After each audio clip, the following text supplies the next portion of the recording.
When we think of the Middle Ages, our minds often leap to grand images of chivalrous knights charging across muddy battlefields, the echo of church bells in stone-walled towns, or crowded marketplaces where merchants shouted their wares over the noise of animals and carts.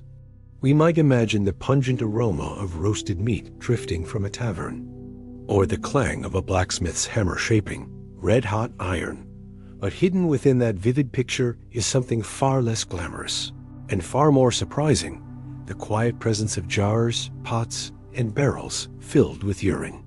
These vessels, sometimes left to sit until the liquid inside turned a cloudy, pungent yellow-brown, were not a sign of neglect or filth in the way modern eyes might assume. In fact, they were an important part of medieval daily life, valued for their usefulness in ways that would astonish most people today. To us, urine is waste, something to be disposed of immediately, flushed away and forgotten. But in the Middle Ages, it was considered a resource, a naturally produced substance with properties too valuable to ignore. It was saved, collected, traded, and put to work in industries, households, and even medicine. And the people who used it were not just desperate peasants making do with whatever they had. Nobles, soldiers, merchants, and even royal physicians all found a place for urine in their work. To them, it was not disgusting. It was practical, effective, and worth the effort of keeping. The secret to its usefulness lay in a simple fact of chemistry, one that medieval people did not understand in scientific terms, but learned through centuries of observation. Fresh urine was useful, but aged urine, left to stand in a container for days or weeks, developed a sharp, biting potency as it broke down and released ammonia. Ammonia is a powerful cleaning agent, a natural bleaching substance, and a chemical that can react with other materials to produce effects medieval people valued highly. Without knowing the exact reasons, they knew that stale urine could strip grease from wool, lighten fabric, fix dyes into cloth, soften tough leather, and even serve as a key ingredient in early gunpowder. Because of this, urine became part of the economic and industrial life of many towns and villages. In cities known for their cloth production, such as Florence, Bruges, or Coventry, workers known as fullers and dyers relied on a steady supply of urine to process textiles. To keep up with demand, collectors would go from door to door with buckets or carts, taking away the household's contribution, sometimes for free, sometimes for a small payment. In some areas, public urinals were placed strategically near workshops, so passers-by could help donate to the cause. The smell around these places was unforgettable, and for modern noses, probably unbearable, but to medieval workers, it was simply the smell of industry and livelihood. Even outside the cities, urine played a role in rural life. Farmers used it to help soften animal hides for tanning, or to treat stains in clothing before washing. Shepherds and wool spinners knew its value in cleaning raw wool, which was often thick with lanolin, dirt, and bits of grass. And in homes, especially in colder months when people spent more time indoors, chamber pots were not always emptied right away. Instead, the contents might be poured into a larger container and saved until there was enough for whatever task was at hand. Its value is such that in some times and places, urine was bought and sold. In ancient Rome, long before the Middle Ages, Emperor Vespasian famously placed a tax on urine collected from public latrines because it was so valuable to tanners and fullers. While there is no direct evidence of a widespread urine tax in medieval Europe, the Roman precedent shows how governments recognized its worth, and in some towns, the control over waste disposal meant that those who handled it had steady work and income.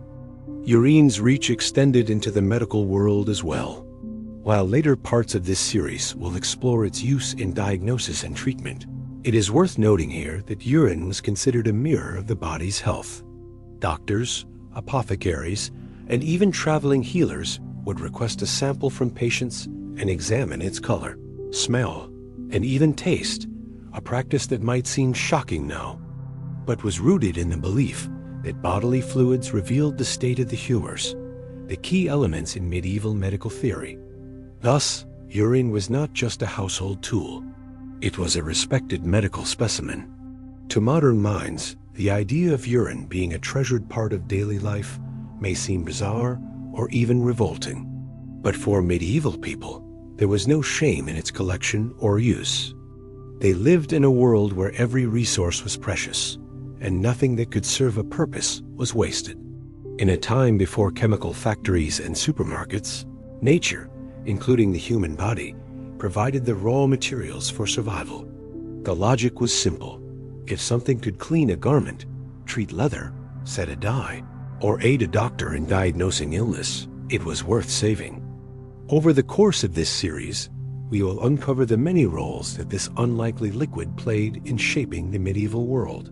From the noisy, stinking workshops of cloth fullers to the hushed chambers of physicians, from the leather tanneries to the dye houses, from the battlefield supply carts to the pages of medieval medical texts, urine was everywhere. It crossed boundaries of class, geography, and occupation. It was, quite literally, the golden thread running through countless aspects of medieval life. By the time we are done, you may still wrinkle your nose at the thought of it, but you will understand why medieval people valued it, how it helped drive their industries, and why they treated it not as waste, but as a resource too important to discard. Today, we think of laundry as a quick, convenient task, a matter of tossing clothes into a machine, adding detergent, and pressing a button. But in the Middle Ages, the process of cleaning clothing was long, exhausting, and often foul-smelling. And one of the most important cleaning agents in this process was something that would shock most modern people: stale human urine. To understand why, we have to step into the world of medieval fabrics. Most clothing was made from wool or linen. Wool was warm and durable, perfect for Europe's cooler climate, but it came from sheep covered in lanolin, a thick, greasy substance that clung to each fiber. Linen, made from flax, was lighter and cooler, but could stain easily and darken over time. Neither fabric could be properly cleaned with just cold water. Medieval people didn't have synthetic detergents, and soap was expensive to make and often reserved for smaller-scale household washing. The answer to this problem was urine, particularly urine that had been left to stand for several days. As urine aged, it released ammonia, a powerful natural cleaner. Ammonia could strip away grease, lift stubborn stains, and even whiten fabrics. Medieval people didn't know the chemistry behind it, but they knew from experience that urine worked better than anything else they had. The most important profession connected to this process was that of the fuller. Fullers specialized in cleaning and finishing woolen cloth before it was sold or tailored into garments. A typical fulling workshop consisted of one or more large stone or wooden vats, each big enough for a man to stand inside. Into these vats went a mixture of warm water and stale urine, collected from households or public receptacles around town. The fuller's job was physically demanding. They would step barefoot into the vat and spend hours treading on the heavy, wet cloth, folding and pressing it underfoot so the liquid could work deep into the fibers. This was not delicate work. The cloth might be thick and resistant, and the process was repeated again and again until the lanolin, dirt, and grease had been removed. In larger workshops, several men might work together, moving in rhythm and sometimes singing work songs to keep time. The smell of a fuller's yard was impossible to miss. Travelers to medieval towns often remarked on the sour, pungent odor that clung to the streets near fullers' districts. In places like Bruges, Ghent, and Ypres, the heart of the Flemish cloth trade, the smell was simply the scent of business. Wool was the lifeblood of these cities, and without urine, the industry would have suffered. Urine was also essential for bleaching linen. While wool was often dyed in rich colors, linen was usually kept white or pale. But linen yellows over time, especially with frequent use, so people needed a way to restore its brightness. The solution was to wash it in stale urine and then spread it out to dry in the sun. Many towns had designated bleaching grounds, grassy fields, or open courtyards where sheets, tablecloths, and undergarments were laid out in neat rows to whiten naturally. This process could take days and might be repeated several times for the best results. In England, municipal records from towns like Norwich and Winchester show that fullers and bleachers often purchased urine from the public. Some towns had official collectors who went door to door to gather household urine in exchange for a small fee. In Florence during the 14th century, barrels of urine were sold to textile guilds, and the price could fluctuate depending on how much was available. In Valencia, Spain, the city government regulated urine collection to ensure fullers received a steady supply. Not all of it came from private homes. Many larger towns built public urinals, sometimes nothing more than a wooden screen shielding a large barrel where passers-by could relieve themselves. The contents were then sold to textile workers. This system was so efficient that some towns even fined people for dumping urine down drains instead of contributing it to the collection points. For those outside the textile industry, urine still had a place in laundry work. In rural areas, families often soaked heavily soiled garments in stale urine before rinsing them in a stream or washtub. Grease stains from cooking, sweat marks from labor, or wine spills from feasts could all be treated this way. While this might leave a faint smell, airing the clothing outdoors usually helped remove it. In colder months, when drying clothes outside was harder, the smell sometimes lingered longer, but this was tolerated as a fact of life. Fullers themselves were not always admired. Their work was considered necessary but dirty, and some guilds placed fullers in the lower ranks of the craft hierarchy. Yet they were indispensable. The wool trade was England's greatest economic asset, and Flemish cities grew wealthy on the back of cloth production. Every bolt of fine wool, whether destined for a merchant's cloak, a noble's gown, or a church's vestments, had passed through the feet of a fuller. The bleaching of linen also had cultural importance. White linen was a symbol of purity and cleanliness, especially for undergarments and bedsheets. The wealthy often displayed their best bleached linens as part of household pride, and monasteries prided themselves on their spotless altar cloths. Behind that whiteness was the quiet work of women and men who had soaked, wrung, and spread the fabric with the help of the same golden liquid used in the fuller's vats. There was even a moral metaphor attached to the process. Medieval preachers sometimes compared the cleansing of a soul to the cleansing of cloth, unpleasant, smelly work that nonetheless produced something pure. The idea that filth could lead to cleanliness was a familiar theme, and urine played its role in making that metaphor tangible. Regional variations added color to the story. In some parts of Italy, wool was pre-treated with a mixture of urine and herbs before dyeing to help the colors set more evenly. In the Scottish Highlands, where sheep farming was widespread, households collected their own urine in piss pots and used it for small-scale fulling. In certain Spanish towns, urine was mixed with ash to create an even stronger alkaline solution for washing particularly stubborn stains. The process may sound primitive to us now, but in its own way, it was highly effective. Without ammonia-based cleaning agents, there was nothing else in the medieval chemical arsenal that could match urine for stripping away grease and brightening cloth. And it was endlessly renewable, produced daily in every home, free for the taking. When we imagine a noble banquet with lords and ladies in gleaming gowns and fine linen tablecloths, it's easy to forget that those dazzling fabrics once spent hours soaking in vats of human waste. Yet this was simply part of the hidden machinery of medieval life, the unglamorous, practical knowledge that kept society running.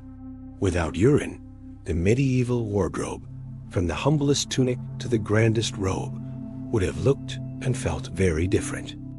In the Middle Ages, if you felt ill enough to call a doctor, you might have been told to bring something very personal with you. Not a written note of symptoms, not your family history, but a flask of your own urine. this wasn't a strange request for the time. It was standard practice. To medieval physicians, urine wasn't just waste. It was a window into the body's inner workings, a reflection of balance or imbalance, health or disease. This practice, known as uroscopy, was rooted in the ancient Greek theory of the four humors: blood, phlegm, yellow bile, and black bile. According to this belief, the human body's health depended on keeping these humors in balance. Anything that disrupted the balance, diet, environment, or even emotional state, could cause illness. Urine, being produced directly from the body's internal processes, was thought to reveal the state of those humors. By the 13th century, uroscopy was so widespread that specialized urine charts existed, showing doctors dozens of shades, textures, and smells of urine, each linked to different conditions. A physician might carry such a chart or have one painted on a wall in his study. Patients would present their samples in clear glass flasks, often round with a narrow neck, so the color could be examined against the light. These flasks became such a symbol of the profession that medieval illustrations of doctors almost always showed them holding one. A typical examination began with the color. Pale yellow might suggest health, while dark orange or brown could indicate dehydration or liver trouble. Red-tinged urine might mean blood, a worrying sign. Next came clarity. Clear urine could be good, but overly cloudy urine might indicate infection. Some physicians also looked for sediment, foam, or floating particles. And yes, they sometimes smelled the urine, believing that certain diseases carried distinct odors. In rare cases, they might even taste it, a practice that makes modern readers wince, but was considered an acceptable diagnostic tool at the time. One well-known medical text, the De Urinis by the 11th century physician Theophilus Protospatharius, laid out detailed instructions for examining urine. And his work was copied, translated, and used throughout Europe. Universities taught uroscopy as part of the standard medical curriculum, and students practiced identifying illness based on color charts and patient descriptions. Urine samples weren't just taken to the doctor's home or surgery. Wealthy patients could summon a physician to their home and have the urine examined on the spot. In royal courts, a doctor might be woken at night to inspect a flask brought by a servant from a sick monarch. Records survive of medieval kings whose urine was sent to famous doctors hundreds of miles away for analysis, carried in sealed containers to preserve its truth. The practice wasn't limited to physical illness. Some doctors believed urine could reveal changes in mood or mental health. They might claim that certain cloudiness showed signs of melancholy, or that an unusual smell was linked to excessive stress or heated passions. Of course, not all diagnoses were accurate. Without modern science, many interpretations were based on tradition, guesswork, and experience rather than proof. Yet uroscopy wasn't entirely without merit. Color and smell can indeed indicate dehydration, infection, or kidney disease, and an observant medieval physician might correctly identify problems that way. But without microscopes or chemical tests, their ability to pinpoint exact causes was limited. Urine also had uses beyond diagnosis. In certain treatments, doctors prescribed it, either the patient's own or someone else's. It might be recommended as a gargle for mouth sores, a wash for wounds, or even an ingredient in ointments. The logic was that urine, being a natural product of the body, might help rebalance it or draw out impurities. Ammonia's mild antiseptic qualities may have given some of these treatments a small degree of effectiveness, though they were not cures in the modern sense. Not everyone trusted uroscopy. Some critics, even in the Middle Ages, accused less skilled practitioners of using urine analysis as a way to impress patients without offering real help. Satirical poems and plays mocked doctors who stared dramatically at a flask, nodded gravely, and then delivered vague predictions that could apply to anyone. But the practice was so ingrained in medieval medicine that it continued well into the Renaissance. In towns and villages, urine analysis wasn't always done by trained university physicians. Local healers, midwives, and apothecaries might offer their own interpretations. A midwife could examine a pregnant woman's urine to predict the sex of her child, a method with no real accuracy, but one that people were willing to believe. Some herbalists claimed they could tell whether a person had been cursed or bewitched based on the appearance of their urine. There are fascinating records of cross-cultural influences in uroscopy. The practice had deep roots in the Islamic Golden Age, where physicians like Avicenna wrote detailed medical treatises on the subject. These works were translated into Latin and widely read in Europe, blending Arabic and Greek medical traditions into the medieval Western approach. The consistency of these ideas across cultures speaks to how central urine analysis was to the understanding of health at the time. The symbolic role of urine in medicine also filtered into art and literature. In illuminated manuscripts, depictions of the urine flask became shorthand for doctor in illustrations. In mystery plays and comic sketches, quack doctors were often shown holding a flask upside down or peering into it with exaggerated seriousness to the audience's amusement. For ordinary people, the sight of a physician holding a glass flask was both reassuring and intimidating. It meant that their illness was being taken seriously, but it also meant that their fate might be pronounced based on a liquid they had produced without thought. In a time when medical treatment could be expensive and uncertain, a diagnosis based on urine might be one of the only forms of insight they received. The respect given to urine analysis in the medieval world might seem strange to us, but it reflects a truth about the period.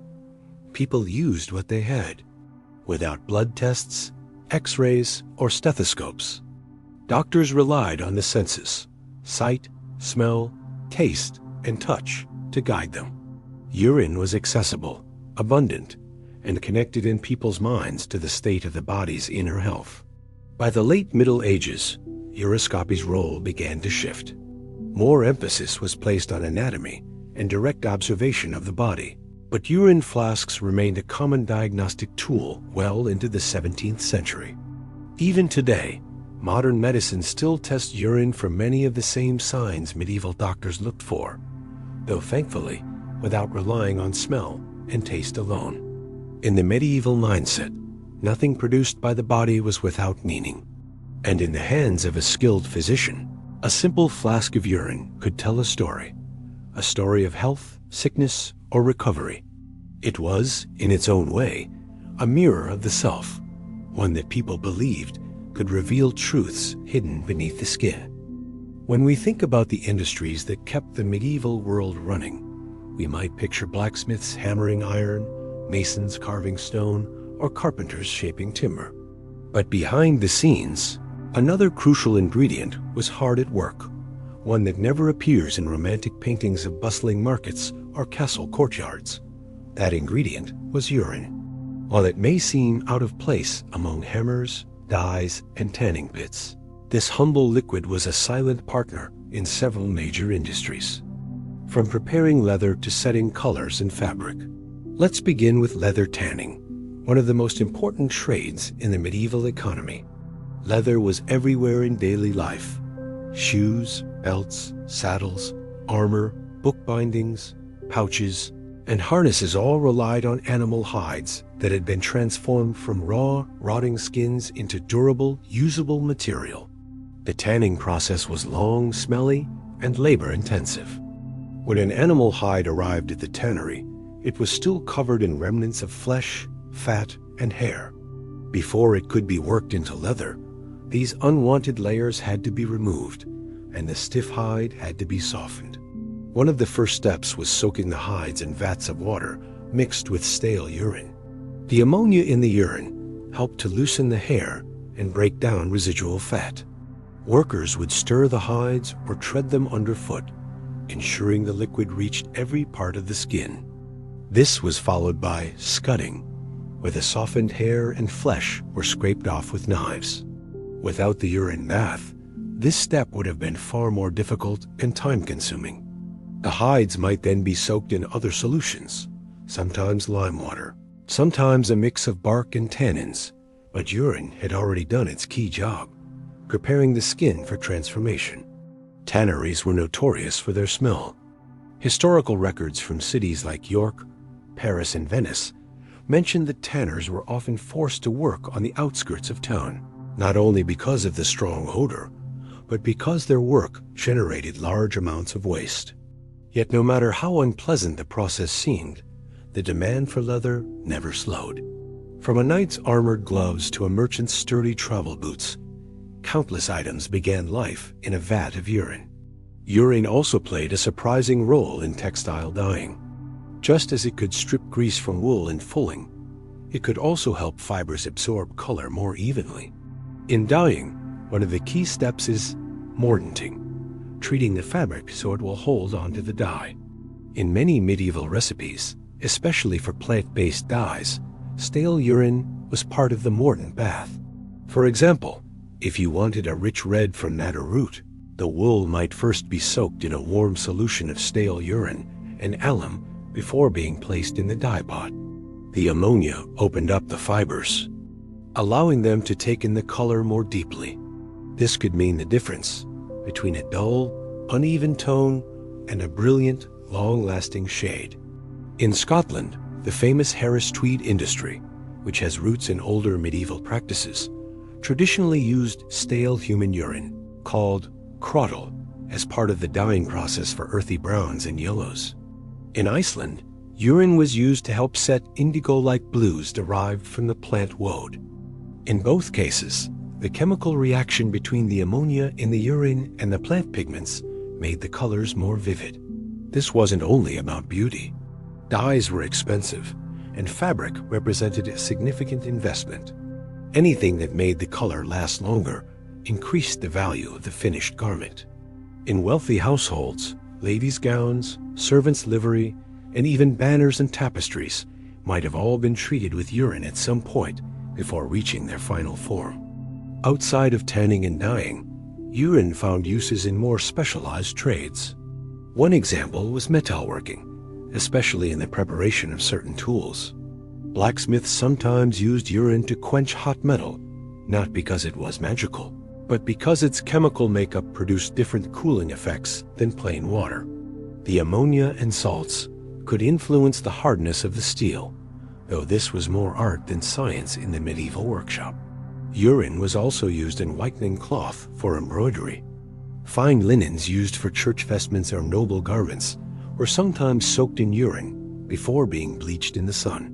The same process that made household linen whiter also ensured that the fabric looked pristine when adorned with gold or silk thread. In an age when visual splendor mattered, from cathedral altars to the courts of kings, this mattered greatly. One curious niche use was in saltpeter production, an ingredient in gunpowder. While large-scale saltpeter farming involved heaps of manure, soil, and straw, urine was often added to accelerate the chemical process. This meant that, indirectly, urine contributed to the medieval arms race. The cannons and arquebuses of the late Middle Ages owed part of their destructive power to the ammonia-rich waste collected from townspeople. The collection system for these industries mirrored what we saw in textile fulling. Tanners, dyers, and other craftsmen needed a steady supply of stale urine, so they made arrangements with households, inns, and even city authorities. In some towns, public urinals emptied directly into barrels earmarked for these trades. In others, craftsmen employed collectors who would make daily rounds, gathering from designated pots in each home. Because so many industries needed urine, there could even be competition for it. Historical accounts from Florence mention disputes between fullers and dyers over who had first claimed a certain neighborhood's waste. In London, tanners were known to complain about shortages when dye works expanded in the 15th century. This golden resource was, quite literally, worth fighting over. In larger cities, certain streets became associated with these trades, and the smell became part of the urban landscape.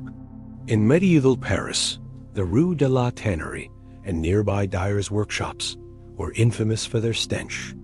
Visitors from other regions sometimes remarked in letters or travel diaries about the sharp, biting odor that lingered in such districts. Yet locals accepted it as the smell of work, unpleasant but necessary for prosperity. The human element in all this can't be overlooked.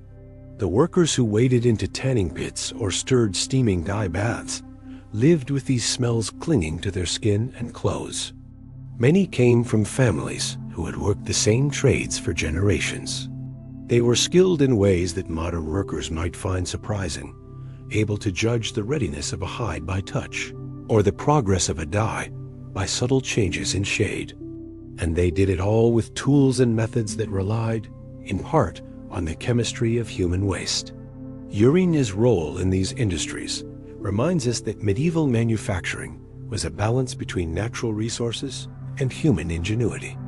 Without the benefit of synthetic chemicals, people turned to what was at hand: plants, minerals, animal products, and yes, bodily fluids. It is a testament to their resourcefulness that something we discard without a thought could be transformed into a key ingredient in goods that were traded across continents.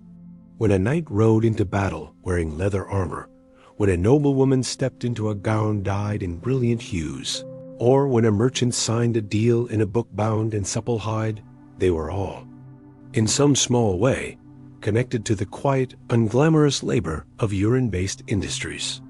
It may not have been noble work, but without it, much of the medieval world's material culture simply would not have existed.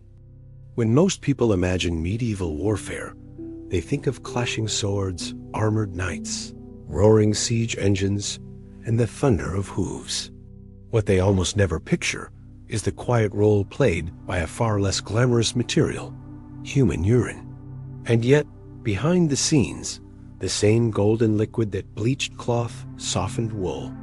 And fertilized fields also contributed to one of the most significant military innovations of the Middle Ages: gunpowder. Gunpowder was not originally a European invention. It came from China, where it had been developed centuries earlier. But by the late Middle Ages, it had reached Europe through a combination of trade, conquest, and knowledge transfer across cultures. Once it arrived, it changed warfare forever. Cannons, handheld firearms, and explosive devices began to appear on battlefields, gradually altering the balance of power between armies and fortifications. But making gunpowder required three key ingredients: sulfur, charcoal, and saltpeter. And it was the last of these, saltpeter, that linked directly to the collection and use of urine. Saltpeter, or potassium nitrate, does not simply occur in large, ready-to-use crystals in nature.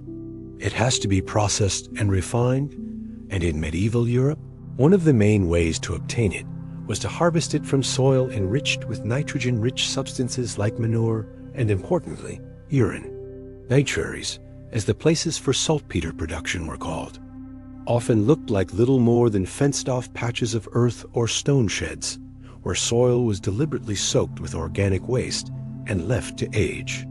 Workers would add layers of straw, manure, and urine, allowing bacteria to break down the material over months or years.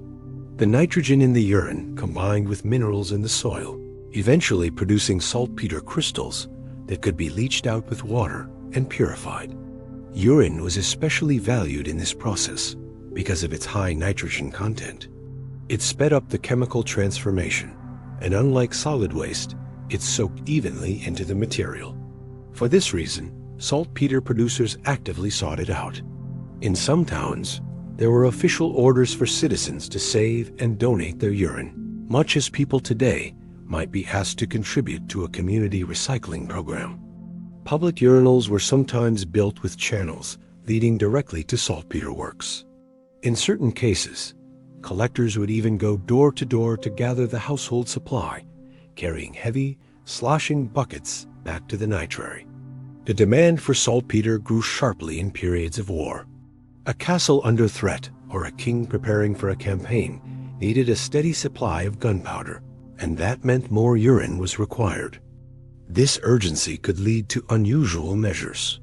There are records from parts of France and Germany of armies, passing through towns and ordering the inhabitants to provide urine for powder production.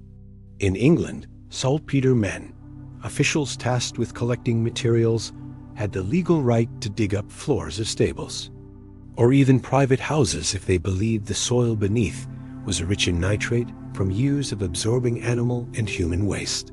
This was not a popular practice, and it earned saltpeter men a reputation for being some of the most disliked figures in local communities. Urine's military role did not stop at gunpowder. There were other, smaller, but still significant uses. In siege warfare, for example, defenders sometimes urinated on ropes or wooden beams to keep them flexible and prevent them from drying out and snapping.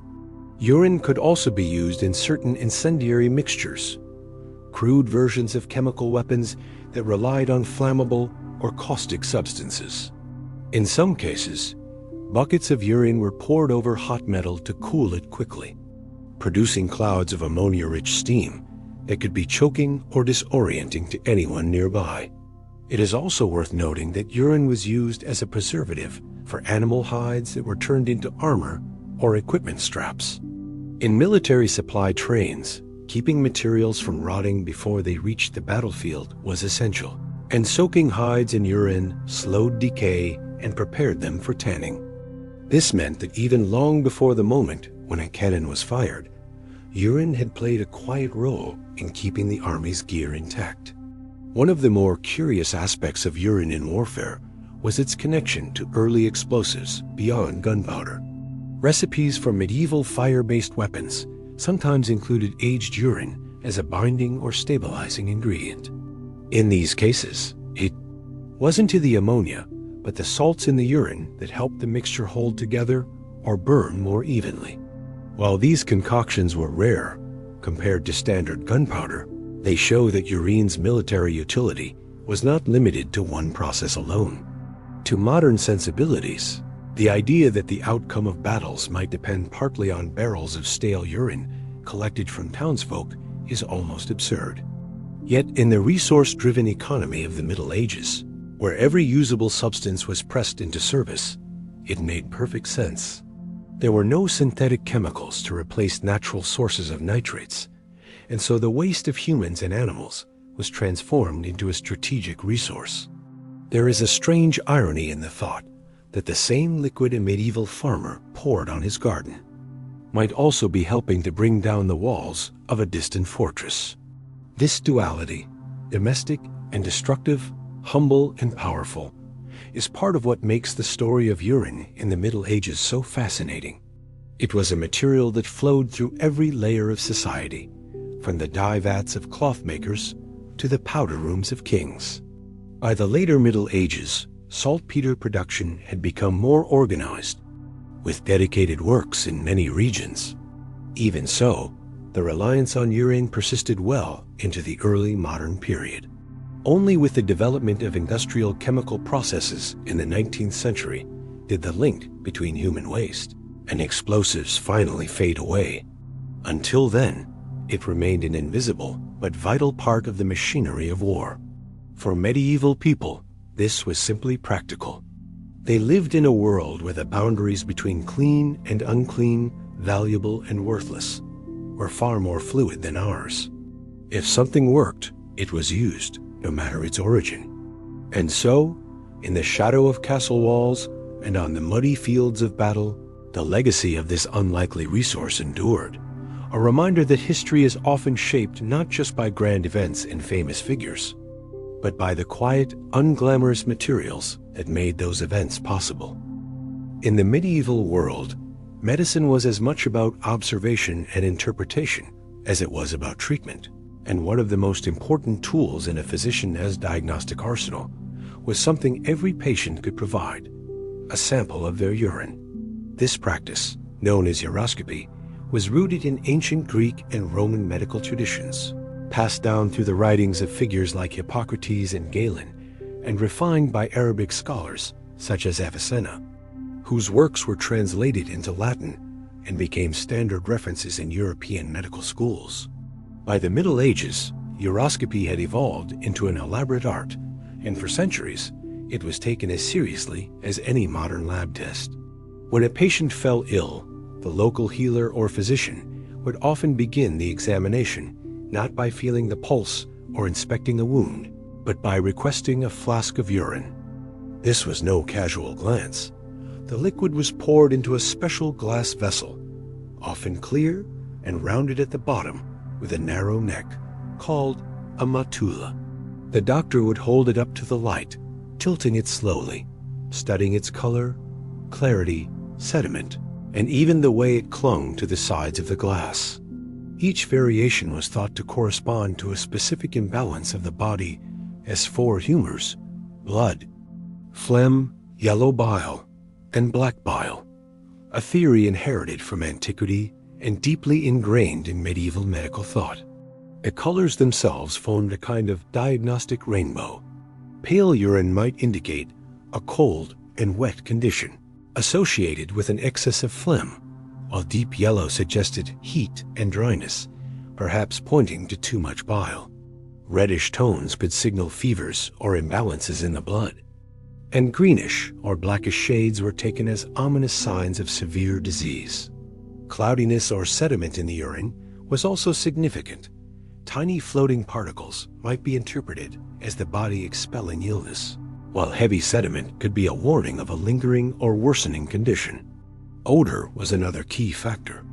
Though less pleasant to contemplate, physicians were trained to notice whether the smell was sweet, sour, acrid, or foul. Sweet-smelling urine, for example, might lead a medieval doctor to suspect what we now know as diabetes, though they had no concept of insulin or blood sugar. In extreme cases, physicians were not above tasting a drop, believing that certain flavors corresponded to specific illnesses. By modern standards, this seems unsanitary and hazardous, but to them, it was simply part of a thorough examination. Uroscopy was not only a matter for doctors in towns and cities. Even rural healers and wise women understood the basics, and sometimes patients would carry their urine for miles to show it to someone with the right knowledge. In fact, the idea of urine as a letter from the body was so widely accepted that in some cases, people mailed flasks of urine to distant physicians, accompanied by a written description of symptoms. The physician, without ever seeing the patient, might prescribe a course of treatment based entirely on the liquid's appearance. The symbolic importance of uroscopy was such that it often appeared in medieval art, particularly in manuscript illustrations of physicians. The image of a learned man holding a matula to the light became almost a shorthand for the medical profession. It conveyed not only the doctor's skill, but also his connection to the great tradition of scholarly medicine stretching back to antiquity. This tradition was further reinforced by printed uroscopy charts in the later Middle Ages, which depicted the different colors and their supposed meanings, serving as visual guides for both practitioners and students. Beyond diagnosis, urine was also a component in some treatments. Physicians might use it in ointments or poultices, believing it had cleansing or drawing properties. Fresh, warm urine, often the patient's own, was sometimes recommended for washing wounds, as it was thought to be sterile and capable of preventing infection. While we now know that urine is not truly sterile once it leaves the body, it may in some cases have been cleaner than the contaminated water sources available, making it, ironically, a safer choice in certain contexts. In the realm of surgery, where antiseptics were unknown, urine was occasionally used to rinse instruments or the surgical site. This was not standard practice, but it appears in enough records to suggest it was not rare.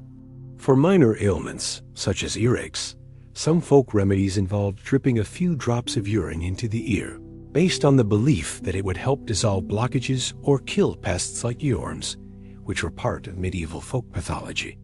Urine also had a place in preventative medicine. People might drink small amounts in the belief it would protect against certain diseases or promote general health. This idea, which sounds bizarre today, has ancient roots in the concept that consuming a filtered part of the body's own fluids could rebalance the humors. While such practices were far from universal, They were not considered outrageous within the framework of medieval medicine. The reliance on uroscopy and urine-based treatments began to decline only in the early modern period, when advances in anatomy, chemistry, and microbiology began to challenge the humoral theory. Yet even into the 17th century, physicians continued to examine urine as part of their routine practice, and patients still expected it. In fact, some doctors resisted abandoning it, arguing that the new sciences might reveal even more secrets hidden in the golden liquid. They were not entirely wrong. Modern urinalysis, while very different in method and purpose, is in some ways a descendant of the medieval tradition.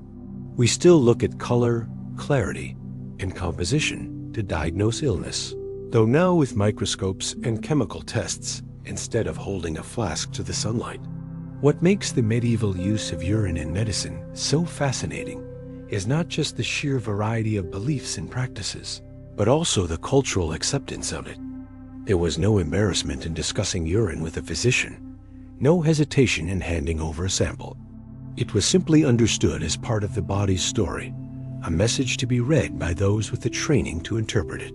The physician's ability to read urine was seen as proof of his learning and skill, and patients trusted these interpretations even when the conclusions might sound strange to us today. In this way, urine bridged the gap between the visible and invisible in medieval medicine. It was a tangible thing that could be held, examined, and even smelled. Yet it was also believed to reflect hidden processes deep within the body. In an era before X-rays, blood tests, or germ theory, it was one of the few direct clues doctors had about what was happening inside a patient.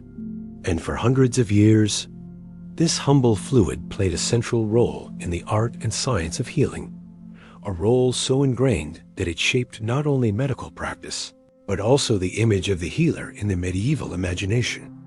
If there was one industry where urine was not just an occasional tool, but a daily, unavoidable necessity, it was the world of crafting and leatherwork.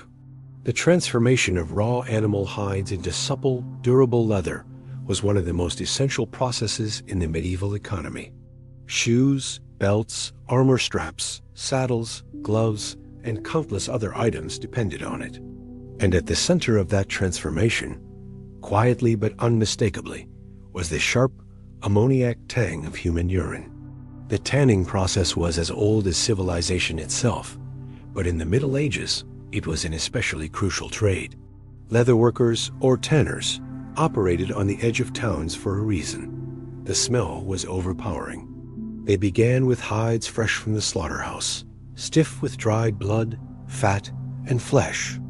Before the tanning proper could begin, these hides had to be cleaned and softened, a stage known as baiting. And here, urine played its starring role. Fresh hides were first soaked in water to loosen clinging debris, but to truly soften them and break down the fibers, they were immersed in vats of aged urine. This was no accidental choice. The ammonia in urine acted as a natural degreaser and helped dissolve the proteins that made the hide stiff. Workers, often apprentices or lower-paid laborers, would stomp on the hides in the vats with their bare feet, working the liquid deep into the fibers. The image is not romantic. The liquid was lukewarm and reeked, and the work left skin raw and clothes permanently scented. But the results were undeniable. After hours of soaking and stomping, the hides became pliable and ready for the next stage of treatment. Urine's role did not end there. Once hides were softened, they were often treated again with mixtures that could include both urine and animal brains. Brain tanning, a process using the emulsifying properties of fats in brain tissue, worked even better when combined with ammonia, making urine a valuable additive. The resulting leather was softer, more flexible, and more able to take dyes evenly. The need for so much urine meant that tanners became some of the most active collectors in medieval towns. In some cities, public latrines were built specifically to funnel waste to the tanneries. In smaller communities, apprentices might be sent with buckets door to door, exchanging small favors or coins for the day's supply. The urine of certain people was even considered better for the task. Drinkers of ale and beer, for example, produced liquid thought to have just the right chemical strength for baiting hides. This led to informal arrangements between taverns and tanners, where the waste from drinking houses would be collected in large quantities. The tannery's location on the outskirts of towns was no accident. The smell of soaking hides, decomposing flesh, and vats of urine was said to carry for hundreds of meters, depending on the wind. Visitors from cleaner-smelling regions often remarked on it in letters and travelogues. The stink clung to workers so strongly that tanners were sometimes barred from certain public gatherings or religious services unless they made an effort to wash, which was not always possible when the work was daily and relentless. Leather was not the only craft that relied on urine. Felt making, an important trade for hats and certain garments, also used it. Wool intended for felting was treated with hot, stale urine to mat the fibers together. This process, known as kerating in later centuries, sometimes involved mercury compounds as well, which created the infamous Mad Hatter syndrome of tremors and mood changes. But in the Middle Ages, even without mercury, the work was punishing. The heat and the ammonia made for an airless, eye-watering environment. Urine was also valuable in dyeing and cloth finishing. In addition to its bleaching properties, it served as a mordant, a chemical that helps dyes bond to fabric fibers. Without mordants, colors would fade quickly with washing or sunlight. Dyers used urine to prepare fabrics before applying expensive dyes like madder red or woad blue. In some cases, the cloth would be boiled in vats of urine before dyeing, a process that released clouds of ammonia vapor that could sting the eyes and throat. Yet the resulting colors were vibrant and long-lasting, making the discomfort worthwhile to those in the trade. In fact, in towns with both tanners and dyers, there was often competition for the best supplies of urine. Tavern keepers, ever aware of a profitable sideline, might sell their collected waste to the highest bidder, and in times of scarcity, prices could rise sharply. Such competition could cause friction between guilds, leading to formal agreements about who had rights to certain sources. These agreements sometimes appear in surviving guild records, a reminder of how organized and regulated even the most unglamorous resources could become in a medieval economy. The physical toll of this work was considerable. Prolonged exposure to ammonia could irritate the skin and lungs, and the repetitive motions of stomping hides or stirring cloth in heavy vats caused joint and muscle strain. Yet for all the discomfort, these trades were indispensable. Without tanners and dyers, armies would lack straps for armor and sheaths for swords. Merchants would have no strong pouches or satchels, and the wealthy could not display their status in richly dyed garments and finely crafted leather goods. The streets around these workshops became part of the sensory map of a medieval town. The sharp smell of ammonia mingled with wood smoke, cooking odors, and the earthy scent of animals. In wet weather, runoff from the tanneries might flow into open drains, carrying traces of urine and tannin-rich water toward the nearest stream. For residents, it was simply part of life. For travelers, it could be an overwhelming introduction to the realities of urban living. Interestingly, urine's importance to these crafts gave it a kind of hidden value in society. While it might have been seen as worthless waste in some contexts, in the hands of a skilled tradesman, it became a tool that turned raw materials into goods essential for daily life and commerce. In this way, urine bridged the gap between the personal and the industrial, the private act and the public marketplace. Even centuries later, as industrial tanning methods began to replace traditional ones, the role of urine lingered. In some rural areas, old methods persisted well into the 19th century, long after urban centers had adopted chemical substitutes. The knowledge was passed down through generations of craftsmen, a quiet legacy of a time when the most ordinary of human byproducts was also a cornerstone of skilled labor. And so, in the crafting quarters of medieval towns, amid the clatter of tools and the rhythmic thump of hides being worked, The humble pot of urine held a place of honor. It was as vital to the workshop as the hammer, the needle, or the loom, and in its own pungent way, it was a reminder that in a world where nothing was wasted, even the least glamorous substances could become part of the fabric, quite literally, of everyday life. In the bustling rhythm of medieval life, not every use of urine belonged to the grand workshops of tanners, dyers, or felt makers.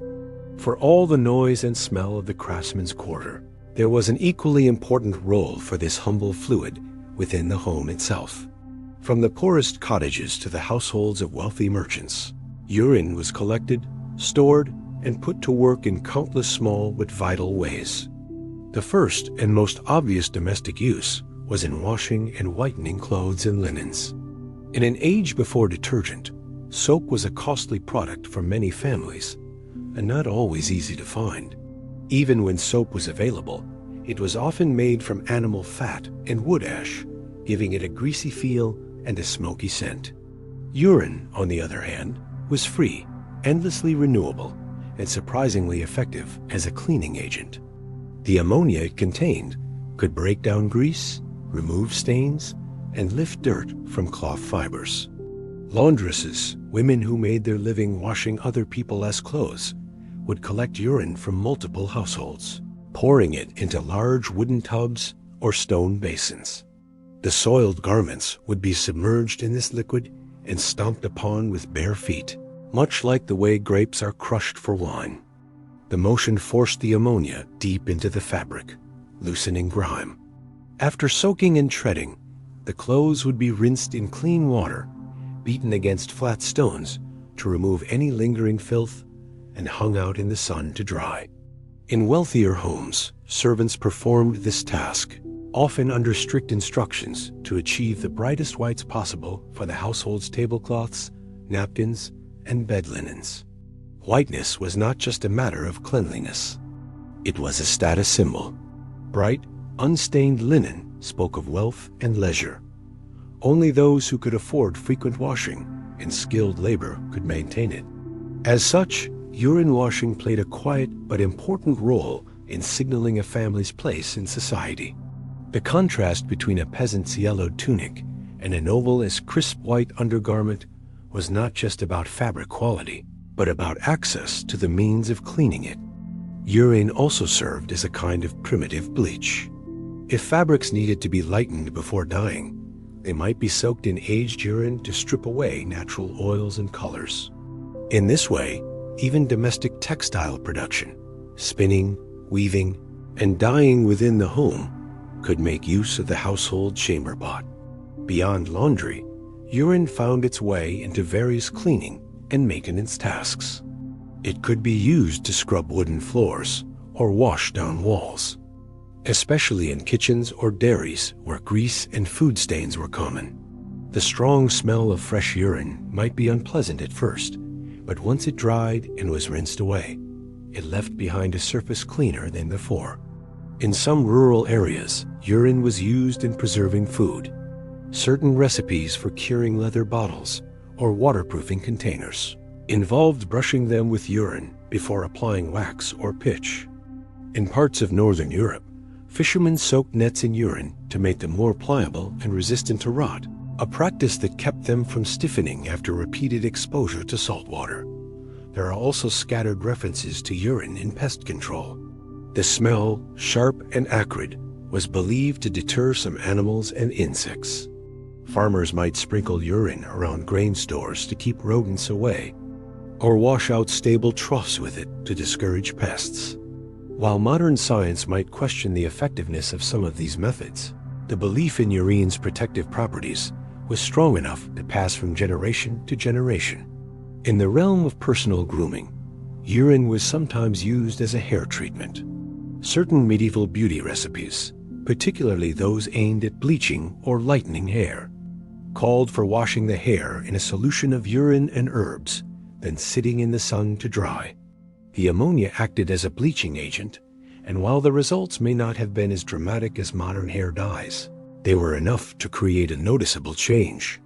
Some recipes specified the urine of young boys as the purest for this purpose. reflecting the strange mixture of superstition and observation that characterized medieval domestic science.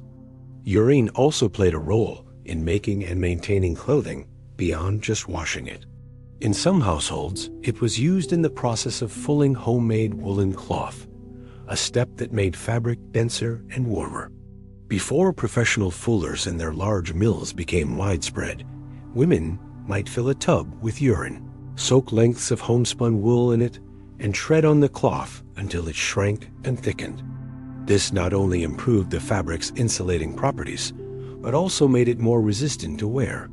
Perhaps the most curious domestic use of urine was in the production of lye for soap making.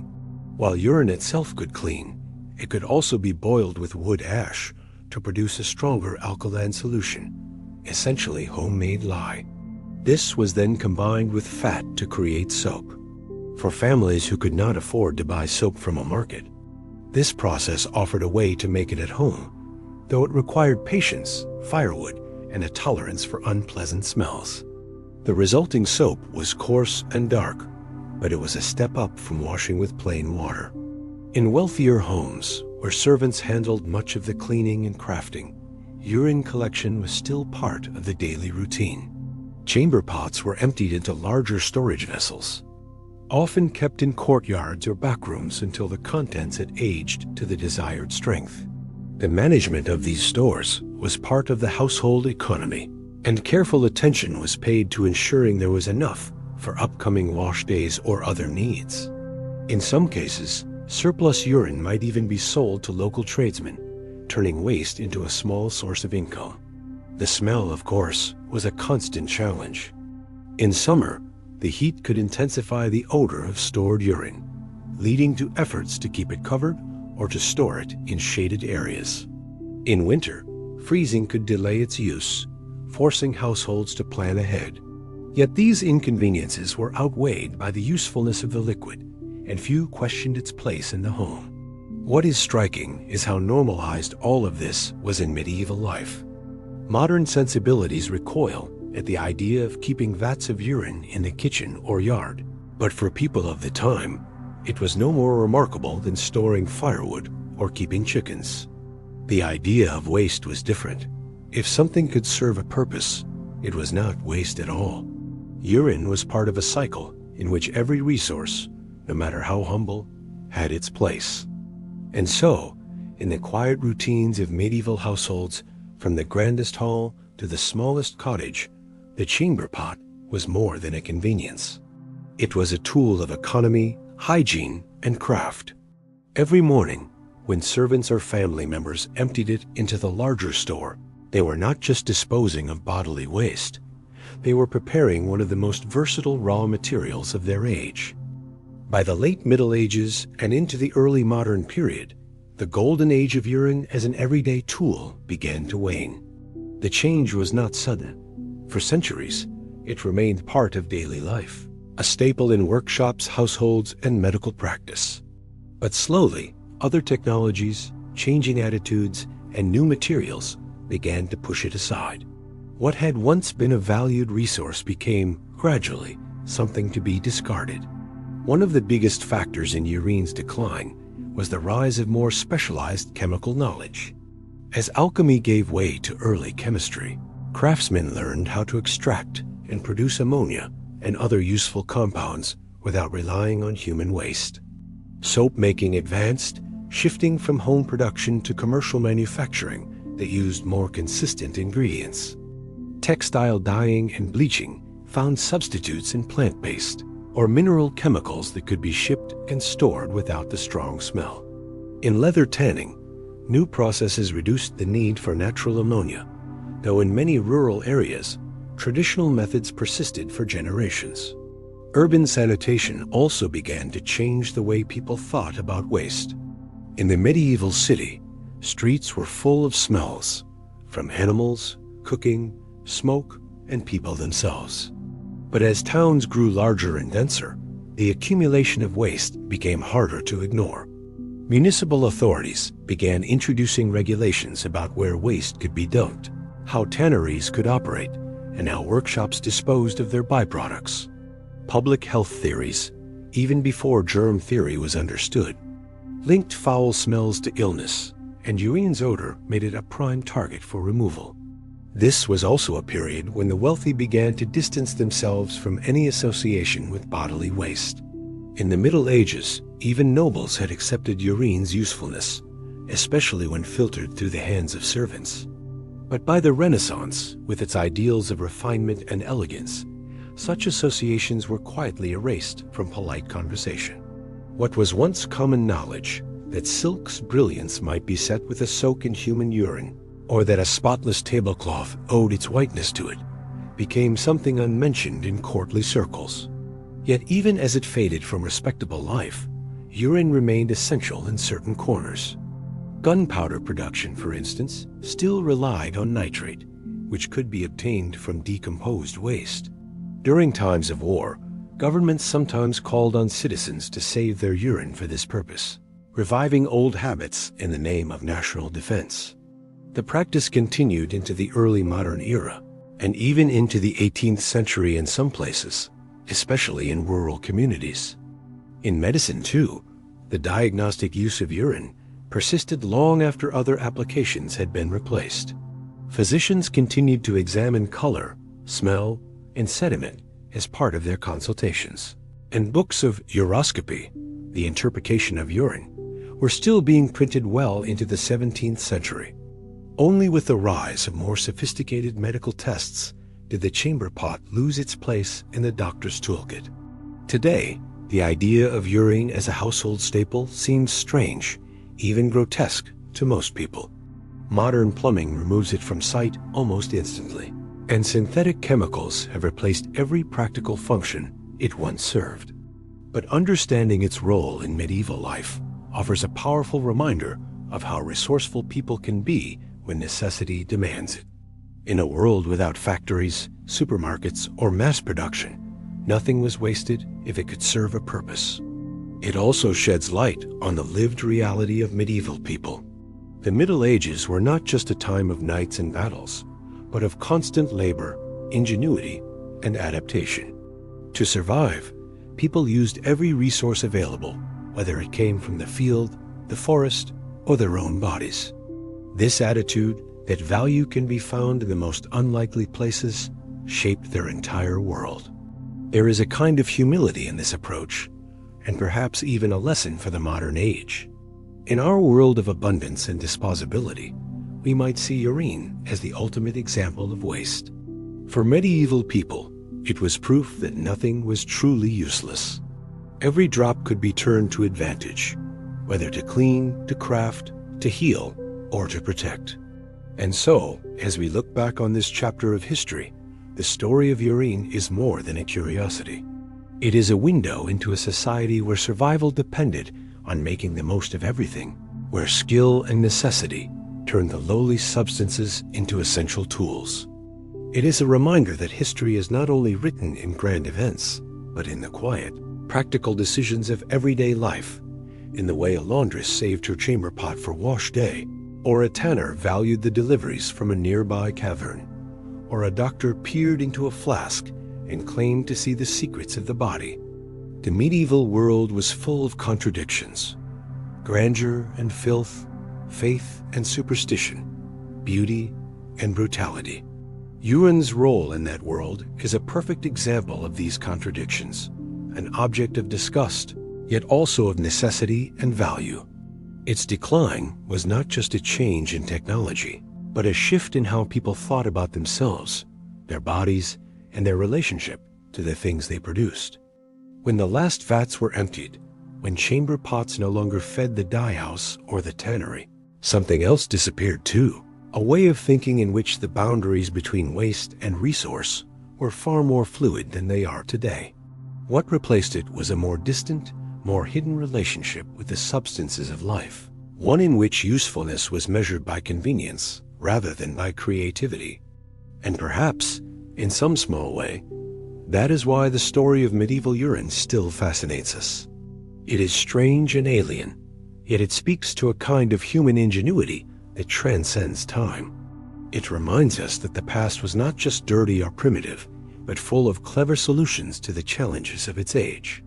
Even if we would never return to those vats and tubs, we can still admire the skill, persistence, and pragmatism of the people who used them.